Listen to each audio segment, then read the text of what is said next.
Okay, so first of all, let me just briefly introduce myself. My name is Matyáš Kapusta. In Revolt, I'm a data science team leader. I lead a department of advanced analytics. And for this webinar, I just wanted to share some of our insights from the past years, where we've been solving some problems in retail logistics. And I wanted to also ask you if maybe you have encountered similar problems, if you agree with our solutions to them, if you have any insights whatsoever. So please feel free to ask using Milan's questions at any time. Basically, the main areas we've been focusing on as advanced analytics have been optimization, prediction, or image recognition. And the kind of problems we are solving with these advanced tools are problems we believe most of you know, because most of you come from either retail or e-commerce or similar area. And in the e-commerce area, you can probably agree with me that the past 2 years have been quite a roller coaster, as a lot of companies have encountered both opportunities and threats thanks to or because of COVID or the overall situation. And basically, to help us categorize these problems and to maybe help us do a bit analytical approach to them, we just want to make a bit of general statement here that basically any company has some inputs, let's say procurement or buying, or you buy something from your suppliers, then you do something with it, whether it's automotive, you create cars, or your retail, just reselling it, or you do some advanced analytics, and then you have some output, which is the sales. And when it comes to logistics, there are like 4 main areas we have identified that seem to have been quite dynamic in the past years, and they have a lot of challenges.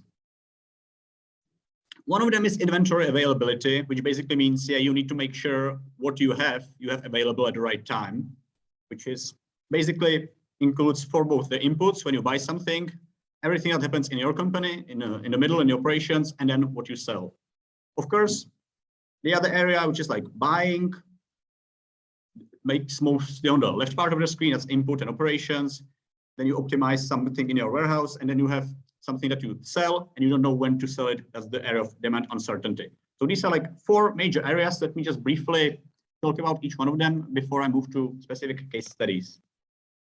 So basically, let's start with the demand uncertainty. One of the things that happened in the past 2 years was that quite often the companies, they have a problem that they don't know what their customers will buy and when. Like, this is a general problem. You never exactly know what will happen in the future. But it's been even more severe in the past 2 years, because there were huge shifts in the customer demand, sometimes due to COVID, sometimes due to COVID regulations. And quite often there were either threats or opportunities that the company needs to react to. For example, if there's a container that arrives late because something happened in Suez, this creates a ripple effect in the entire system, creating threats for some or opportunities for someone else. Similar, when there's an entire business field shut down, for example, when the gyms were closed, for our client Sportissimo, which has sports equipment, this was a huge opportunity because suddenly people are much more interested in fitness equipment and stuff like that. Similar, when there's an energy supply collapse, which was also happened in the past couple of months, this can completely shut down some businesses, but creates more and more opportunities. So if you don't know what the demand is going to be, it's hard to react to these threats and opportunities. But also, this is like just the short term, with the first few days or weeks after something like this happens. But also,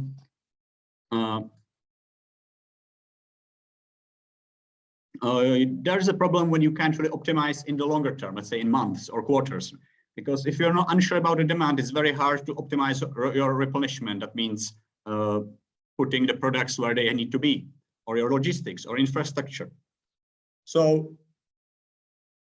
I'm not sure if you, for example, have ever encountered something like trying to predict what's the demand going to be. We have attempted it, and we have successfully implemented this at one of our clients. And this is something we are actually going to talk in our case one, in our case study. So I'll get to that a bit later on. Let me just go to the other topics. And that's moving from the demand uncertainty to inventory availability, which is basically a question of, do you have your products available when and where your customers need them? So for example, right now, if you look outside, you can see that it's no longer that the winter is coming, but the winter is already here. And if, for example, right now, you would start to react to it and you would want to prepare your winter equipment to get it to the stores and to display it to your customers, if you start now, you're going to be too late before it all happens in a couple of weeks. People are going to buy somewhere else at your competitors and stuff like that, and you will miss the opportunity. So basically what you need to do is you need to be prepared for the situation which is outside right now. You need to be prepared several weeks in advance. So basically inventory availability is solving such a problems to make sure, and you are basically answering questions: what, where, and when. Where, what is your products? So do you have your products at the places where they need to be? And for example, one of the basic things you can check is you monitor. You look at the report and you can see where the products are at the moment. At the moment means you are in the stage real time, that you can see, okay, today I can see on my screen where our products are. Several years ago, most of the companies were in like the delay that they can only see things like from previous days or previous weeks or previous months, maybe in some small companies. Now I would say it's pretty much standard that all the companies have a very good understanding of where their goods are at the moment, maybe with some D-1 delay, which is usually sufficient. But actually, where would you want to be is predictive. You want to know not only what's the inventory level at the moment, you want to be able to say, okay, and was my inventory level going to be in a week, in a month, or in 2 weeks, something like that. So when the orders come, will we be ready for them? And that's just one of the questions you can solve in the area of inventory availability. You can optimize your space plan. That means you are reallocating either your shops or your warehouses to make sure you can get to the goods at the best time possible. You can look for inefficiencies in a logistics network. You can calculate the risks of a potential shortage or any other threat that can encounter your business. You can calculate how long in advance is it optimal to pre-stock, or you can optimize your reaction to some severe situations that can happen. So there's quite a lot of potential for advanced analytics or some, let's say, either machine learning or statistics or some analytical tools, depending on how you like to call it. Even in something as simple as, okay, where are the products or what our products are. I also want to talk a bit about the area of buying optimization, which is also something that touches a lot of our clients, because pretty much most of the companies we've been working for are either resellers. That means they buy their products somewhere and they resell them somewhere else, or they at least have some sort of supply chain that they buy the components for their own production. And we can see quite often that the buyers is kind of a specific segment that's often not using the full potential of the data at their disposal. And usually the answer is because they do not have the data. If you do not have a fully data integrated company, it's quite common that if you are a buyer, all you can really rely is either your own data or some sort of intuition that you have encountered or you have gathered over several years, which can be problematic because, especially in times like now, where the situation on the market has changed a lot in the past years, you can't really rely on the years before that as for your intuition. So what's much better is when you can combine the intuition experience the buyer has with some real data, like or with the data from sales, from warehouses and stuff like that. So if you have a fully integrated data company, then for example, the buyer can say, okay, I would like to make a procurement plan for the upcoming year. And I know that the demand in the first quarter is going to be such and such for these products. And even if you have an analytical tool which is sophisticated enough, it can give you a suggestion for automatic or optimal procurement that the machine has calculated. And then it's up to the personal user. For example, if it's just a recommendation system, the buyer can then adjust it just based on his gut feeling. But he doesn't have to rely only on the gut feeling if he has the data. Also, it's really important that the buyers have the same data as the other departments have, the sales, the warehouses. So for example, he knows, okay, if the warehouse is going to be full, 98% in February and 80% full in March, then it's much better for the goods to come in March as it increases the overall costs and stuff like that. So these are all the problems that you can solve just by having the people communicating to each other and sharing the data.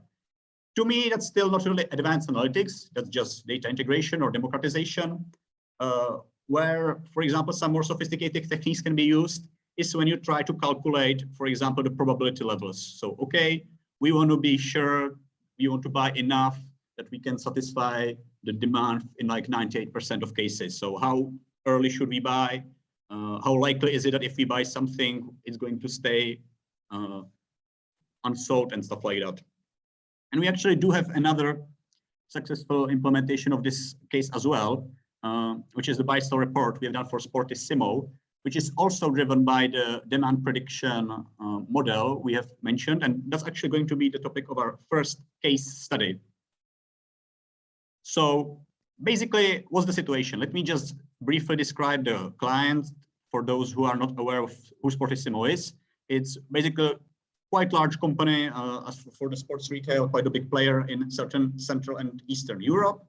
It has about 200 stores, mostly located in Czech and Slovak Republic, but they have also quite a big presence in Romania and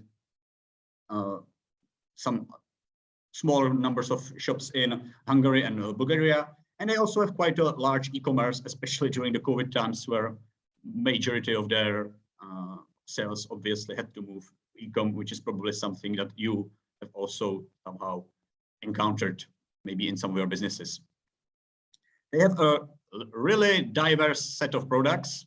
Hundreds of thousands of SKUs are being sold each year. Basically millions of products all across their network in either warehouses or shops. And it goes from running shoes to winter coats, all shapes and sizes of winter, summer equipment. So basically they sell pretty much everything that's somehow connected to sports, from very small things like bike valves to swimming pools, skis, and stuff like that. And now, what's their problem? Basically, their problem is all their goods are very strongly seasonal, but it's not the regular seasonality you get. For example, every December, you get some sales increase in category such and such, because they also just, their products have a high sensitivity to weather, which is obviously something which is hard to predict in advance. So for example, right now, there's going to be some peaks in sales of their winter equipment. And those peaks make it hard to plan in advance, for example, how they should supply their stores, when should they launch the new season, because they have the two major seasons are the summer and the winter one. They need to switch it. They also need to make sure their shops are fully equipped, so they need to get the correct replenishment. They have e-commerce, so they need to optimize their warehouse. They need to talk with their buying, and they also need to optimize just the allocation of the goods in the warehouse, because when there's a demand, it's usually high demand over a short period of time. If they are not ready when the winter season starts, 1 month later, it's all the missed revenues, it's millions of euros lost. And so what they need is basically a crystal ball that will tell them, okay, this is going to happen in the upcoming weeks.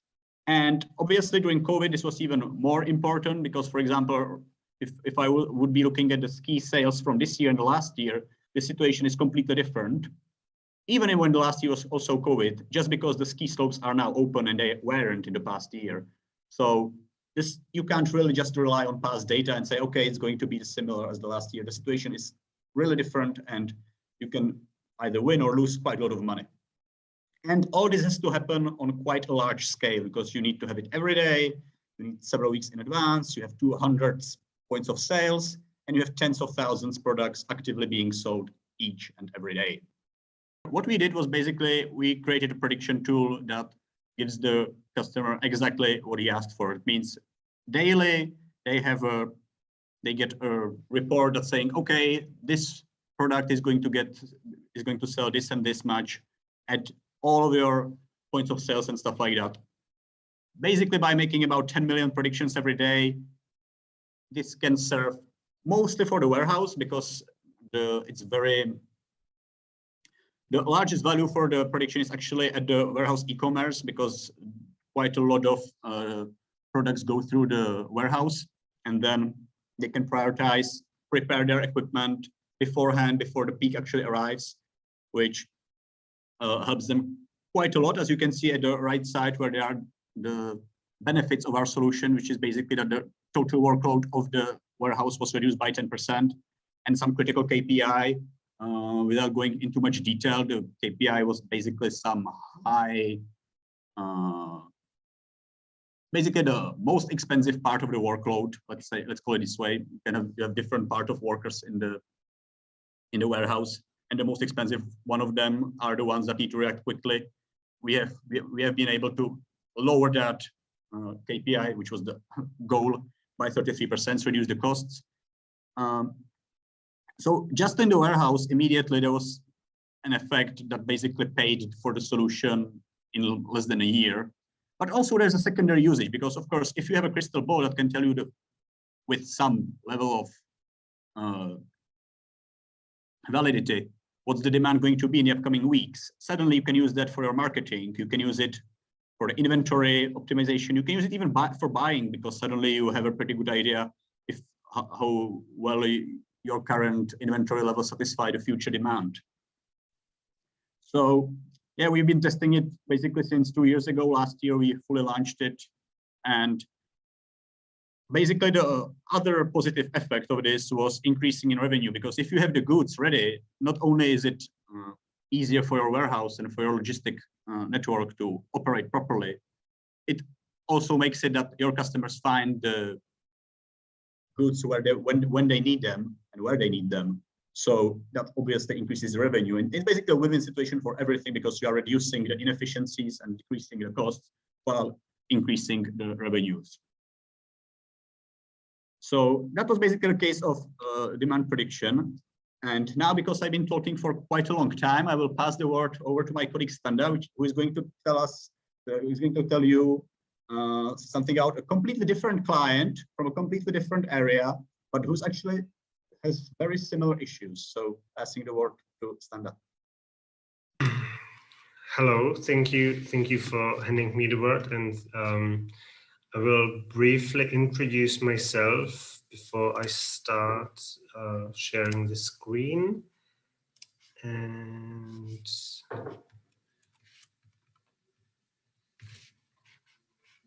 here we go. So hopefully you can hear me. And as my colleague said, I will start with brief introduction of myself. And I work in Revolt BI as a senior data engineer. And I worked on the second case study I want to present to you today. So I'm going to start with a small client introduction, because this might give you the idea how different this case study might be. So our client was a large automotive company with multiple facilities and across multiple cities, with about 20 warehouses and hundreds of thousands SKUs. And the main products of these warehouses were spare parts, tools, and operational materials for the assembly lines. So no T-shirts or no sporting shoes, but spare parts for assembly lines in these companies. And the price range for these spare parts and tools were from euro cents up to millions of euros. So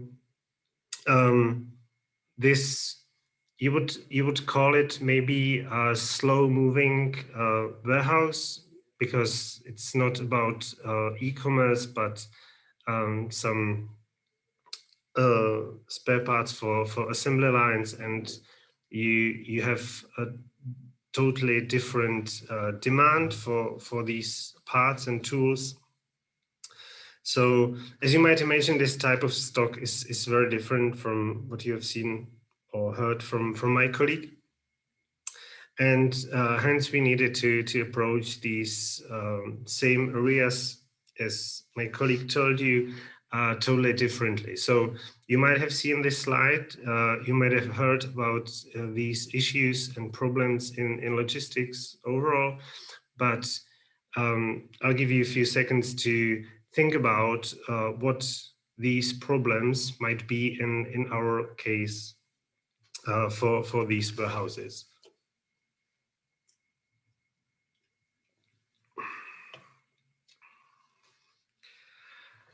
Okay, if I may, I'll start with the inventory availability, which means you need to have all these spare parts for the assembly line in stock, because you can't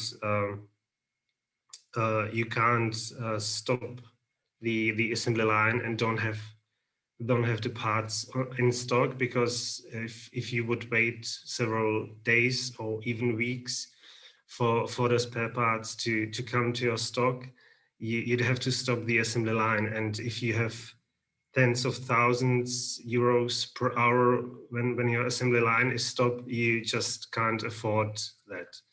So you have to have all your parts available in stock every single day. Which means you have to optimize your buying process, because if you have to have all your products for your assembly line, and the assembly line or the life cycle of this assembly line is like 20 or 30 years even, you have to have these parts in your stock for the whole lifespan. So, and if your supplier tells you that this part won't be, for example, made anymore, you have to be sure you have these parts for the rest of the life cycle. Then this leads, of course, to the warehouse optimization, because if you have to have these parts every single day in your stock, it might happen that you have too much stock or too much inventory, and you don't have any more space where to put these parts, because you have to have them. And if you have too much inventory or too many parts, then you happen to have duplicate SKUs spread across multiple warehouses.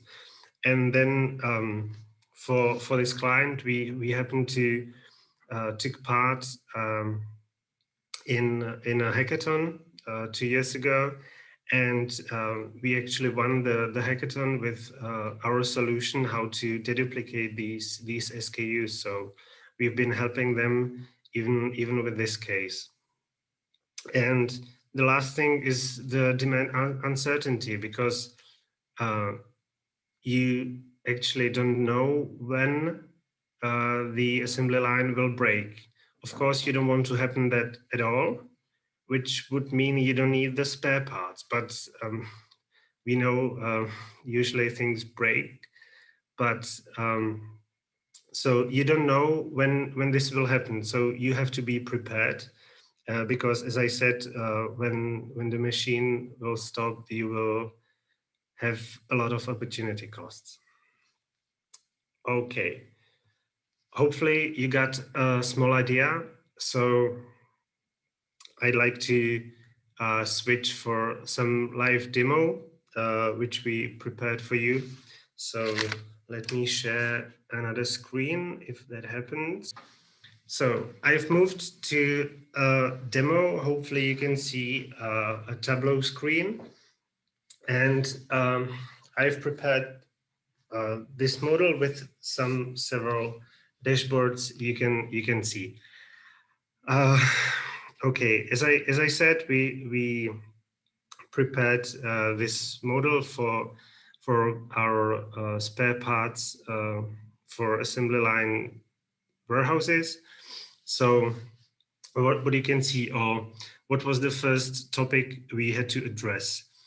As you might have already imagined, then that we had to split the stock into two main categories, which were the movers, which I would address as regular fast-moving warehouse, which are products that actually are getting used regularly, like every month or so, and the dead stock, which I would call as anything that wouldn't move regularly. And actually you can have these buzzwords like sporadic demand and so on. So anything that actually just lays on the warehouse and waits for the assembly line to go break. So, and as you might see, even with this data, the dead stock is much larger. And of course, the main difference is because when you have fast-moving warehouse, then you can compute or calculate all these KPIs like turnover or so. But if you have ever tried to calculate, for example, a turnover rate for a dead stock, then I think you would end up with zeros or infinities just like this, and you know you don't want that to happen.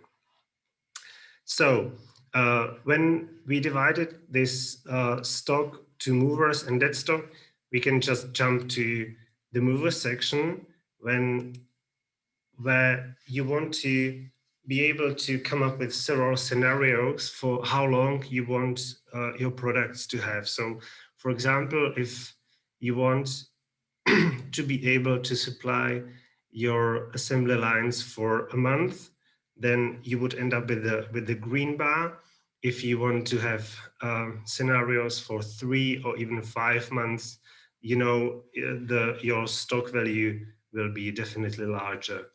And of course, even if you want to have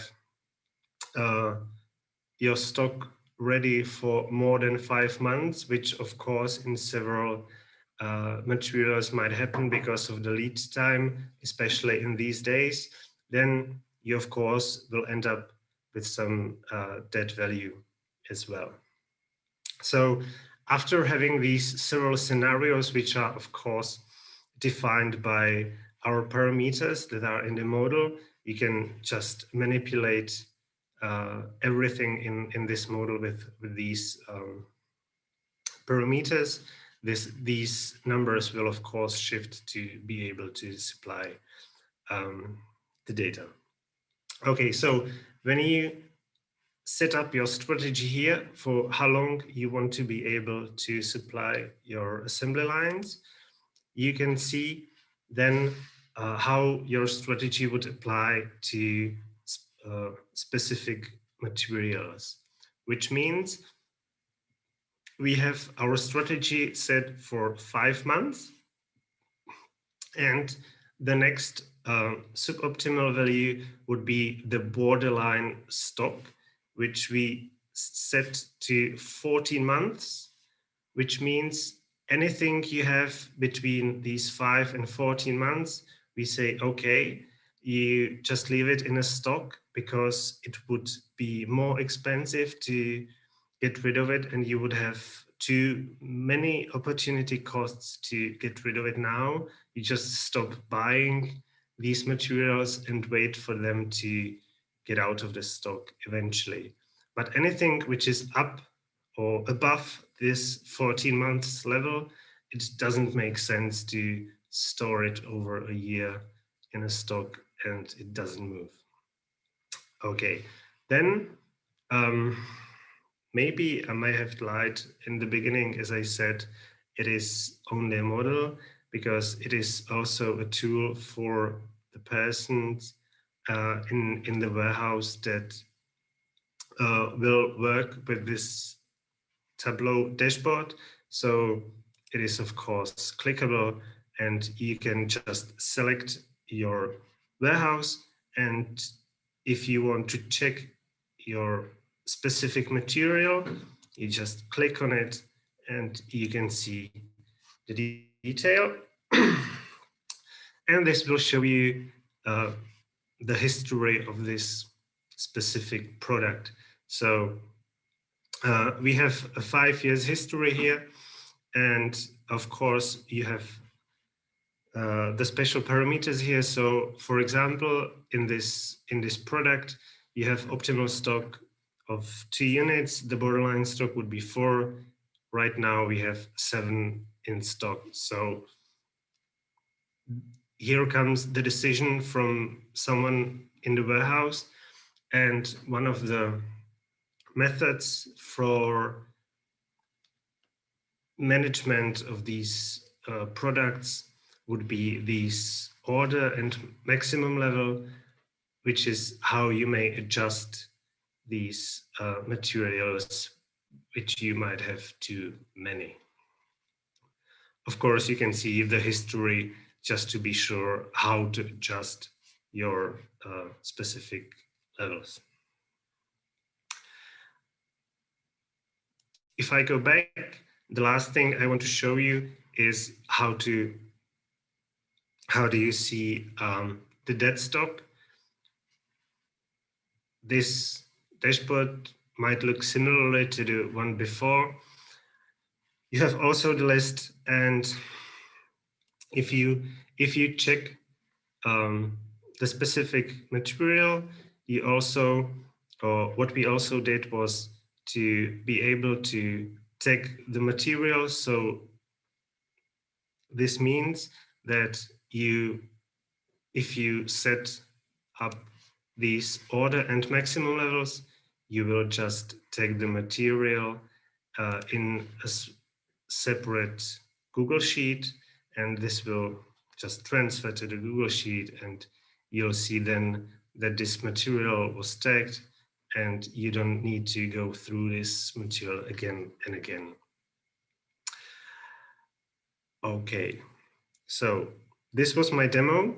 I hope you enjoyed it. I will hand my word again back to my colleague Matthias, and if you have any questions, feel free to ask them. Thank you very much.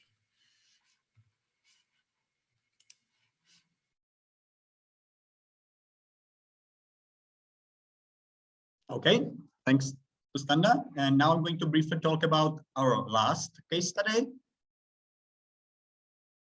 which was actually added at the very last moment, because this was originally pointed to be really focused on logistics and supply chain. But then we found that a lot of our viewers are going to be coming from e-commerce.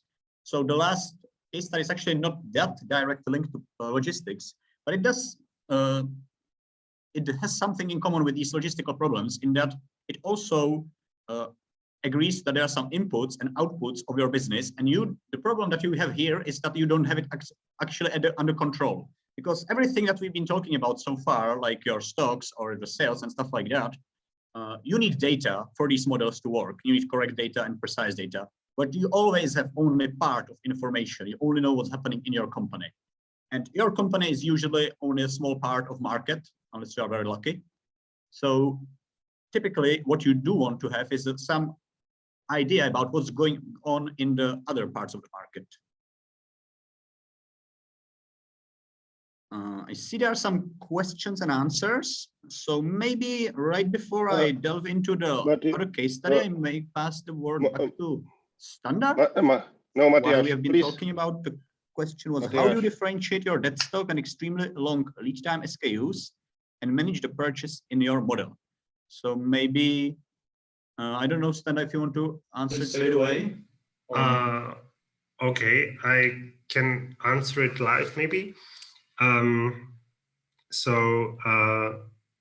Extremely long lead time SKUs. So this basically happens, or it depends on how many input data you have. So for example, if you have really long lead time SKUs, you can just have some special adjustments specifically to these materials or SKUs, because if you have these input data and you know how long the lead time would be, then you may input it and be prepared. For example, when you have some special or specific date when you need to order the SKU, just to be sure you have it on stock. And the dead stock means for me just you have it in stock, but it doesn't move. or doesn't get used actually in the model.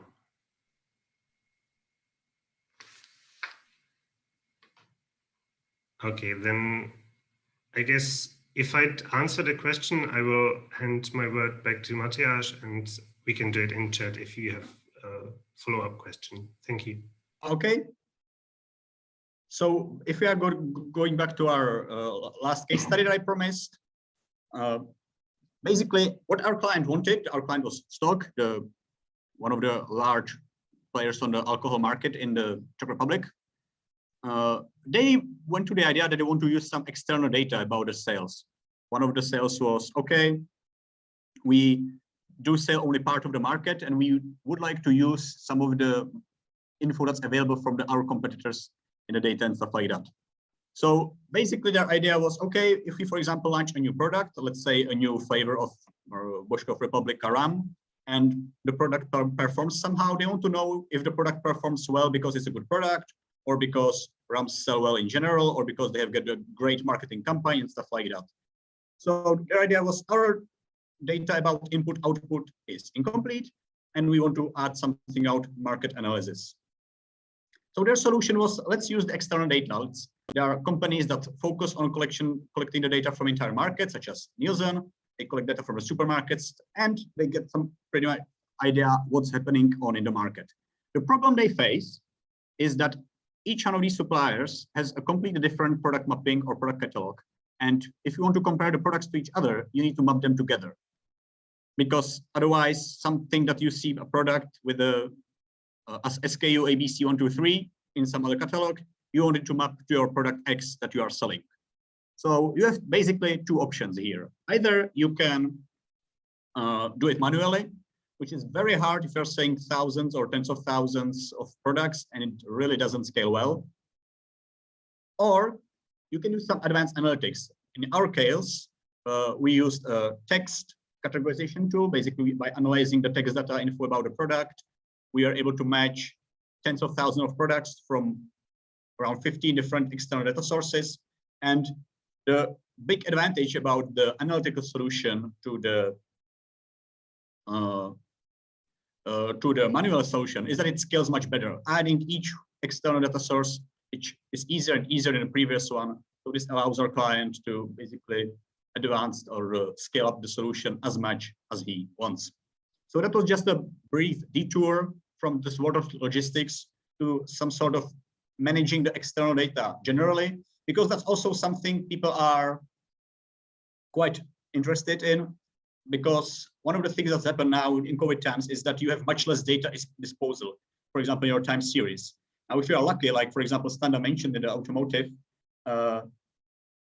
you have your goods are staying over decades, so you don't really need to worry about the period. But if you are FMCG, you only have about one or two years of data, relevant data at your disposal, and you really want to use any data that's available, especially from what's happening somewhere else.